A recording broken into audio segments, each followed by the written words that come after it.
Hello, this is Mike and Corliss, and I'm going to be discussing the article Challenging Our Assumptions About Online Learning, written by Maria Puzziferro and Kaye Shelton. In terms of the student-centered online learning environment, we can consider interaction and authentic interactivity. Different ways of monitoring interaction are the number of clicks or email contacts that a student has, as well as the number of discussion board postings, which is the most common in online courses at present. In terms of authentic interactivity, we need to create new modes of instruction. And according to these new modes of instruction, we will have to create new methods of assessment and evaluation. Authentic interactivity can be very difficult to monitor on a quantitative basis. This can be in the form of students following links to external sources or having spontaneous conversations with their peers outside of the course shell. We can consider student engagement and participation as factors of their learning as well. In terms of participation, it can be a measure of engagement. You can tabulate the number of postings or responses that a student posts onto a discussion board or within a course shell. However, there is a severe over-reliance on discussion boards. In terms of engagement, it can be very difficult to determine whether participation is an indicator of a requirement for a grade or of true student engagement and interest in the material. Some learning theories to consider in an online environment are whether there is a course-focused approach. This is when a course is organized by sequence or as a collection of discrete courses.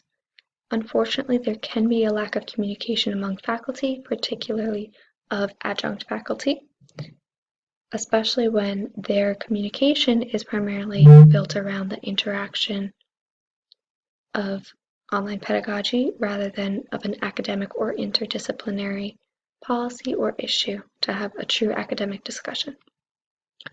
Because of this, there can be some disconnect between courses. They may be irrelevant to each other, and learning is compartmentalized rather than seen as a congruous curve.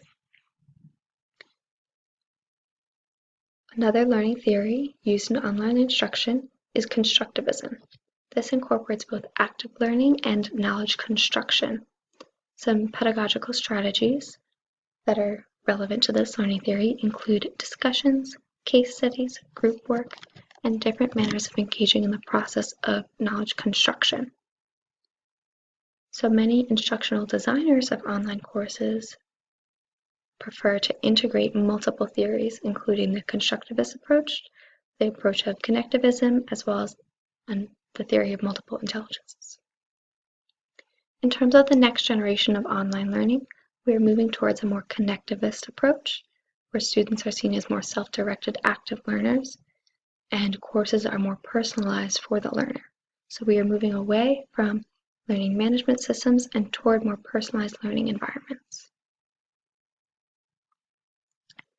An example of a personalized learning environment would be the personal web concept, where learners can customize, organize, and manage their own content using new tools. This would facilitate less compartmentalized instruction and encourage more collaboration and connection between courses and building on prior knowledge acquired through a previous course. And the goal would be to integrate the content from multiple courses to build knowledge that can help students address their current and future problems. Another important topic of online learning to consider is the quality. Many forms of online learning use the standardized course shells. Here, the instructor has control of the selection of content, the assessments, the interactivities, the reflective activities, and the constructivist techniques used in the course. However, the university typically owns the course material that is created, and it is created according to a standard with a defined curriculum, which really restricts the creativity of both the instructor and the learner, and the instructor has the primary control over the content rather than having a truly student-centered environment where the learner has the most control. When comparing online learning to face-to-face learning, we can evaluate the quality of online learning. In terms of interaction, we can measure both environments according to discussion and participation. The goal is to have students be motivated by interest and spontaneously engage with each other. In terms of critical thinking, we can measure students' level of critical thinking by using case studies, papers, or reflective essays, which is more typical in a face-to-face learning environment, or we can focus on individually driven collaboration and using group work to facilitate knowledge construction. In terms of content, we can often measure comprehension using online quizzes and exams. However, you can also have students create their own content to demonstrate their learning. Synthesis is a very higher order thinking skill. This can be measured by using research papers where students are analyzing multiple sources, and you can also have students draw connections between different disciplines or knowledge domains. In terms of online faculty, there are two primary approaches. The first is guide on the side, where the instructor's role is that of a guide. However, in some cases, this can be taken too far, and students may feel as though they are lacking direction in the course, or they may feel that the instructor is not very responsive. The other option is sage on the stage, where the instructor is viewed as the leader, and in some cases, students may feel more successful and more connected to both the course content as well as their peers, and it can be shown to have some improved learning outcomes over the approach where instructors are taking the guide on the side a bit too far. Some considerations when creating an online learning environment are that the faculty are taught different roles of the instructor. They are often taught how to use different learning management systems. You need to consider the culture of online learning and utilize different collaborative roles.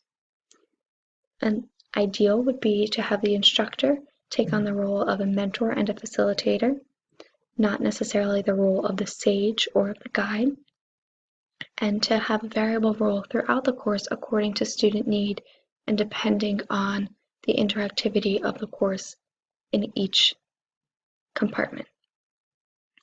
Unfortunately, there is often an unrealistic workload, as online courses take a longer prep time than face-to-face instruction. There are also increasingly large class sizes, and the goal is to avoid busy work for both on the part of the student and on the part of the instructor. The profile of an ideal online student can vary. Many ideal online students are considered non-traditional students. This may include a delayed entrance or later return to higher education, a student who attends school part-time or works full-time, a student who is financially independent or has dependents of their own, a student who is a single parent or may have a GED. Typically, online students are of a very diverse demographic, so instructors can accommodate this best in their courses by valuing diversity rather than allowing the diversity of their students to detract from or challenge the learning environment that they create. The future of online learning is dependent on our current understanding of online learning as well as the development of new technology and new methodology. So there are two different camps. There are the adopters and the resistors, those who are very excited about online learning and see its potential for growth, as well as those who are resistant and very hesitant to adopt an online learning environment rather prefer a face-to-face environment. So we must consider online learning as a new paradigm of learning. So we have to create a new definition of learning to accommodate different types of learning and assign online learning a value and societal purpose. We must also consider different methods of facilitation. And a way that we can accomplish this is by shifting the focus from the process or the pedagogy of teaching to the outcome, so what the learners are producing and the knowledge they are acquiring. So this is how we can best accommodate our adult learners. I believe that this reading is very important because as educators, we need to be constantly considering our students' needs and how we can best cater to them. This can help us design a more effective learning environment for all of our students. And we want to consider the multiple facets of online education, as well as our students' experience with it, and examine the varying roles of both the instructor and the learner. So we can apply the teachings of this article in our own classrooms by considering the diverse population of learners who are participating in an online course. So we should consider any outside responsibilities they may have, and we can accommodate this by having a built-in flexibility. An important aspect of this article is the focus on the inclusion of student choice in their learning to create a more student-centered learning environment. A great way that we can accommodate for different student comfortability with online instruction is by scaffolding student learning on a student-by-student basis. If you're noticing that a student is really struggling with a new tool that you've introduced, you may provide them some additional instruction on how to best utilize that tool. Or if you see that they are very quickly moving through and are very comfortable with using a tool, you may offer them another option to examine. This article also focused a great deal on the changing role of the instructor. And we can consider this in both the online setting as well as a face-to-face setting, or if you are integrating technology into a face-to-face classroom. Why should others read this article, and who should read it?